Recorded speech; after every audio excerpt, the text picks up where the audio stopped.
సింహాసనమును విడిచి సిలువను మోసిన ఓ యోధుని చరిత్ర. అతని పేరు అరిస్తర్కు. అరిస్తర్కును గూర్చి ఎక్కడ రాయబడి ఉంది, అతని ఊరేంటి, ఎలా రక్షించబడ్డాడు, అతని పూర్వపు చరిత్ర ఏంటి, తర్వాత తాను ఏం చేశాడు, అరిస్తర్కు అనే వ్యక్తిని గూర్చి ఈ దినం మనం ధ్యానించబోతున్నాం. అవకాశం ఉంటే రాసుకోగలిగితే చక్కగా నోట్స్ రాసుకోండి.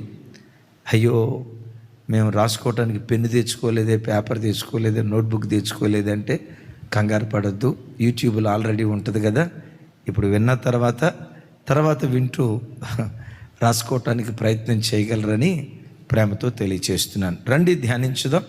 అపోస్తుల కార్యాలు 20వ అధ్యాయం 4వ వచనం.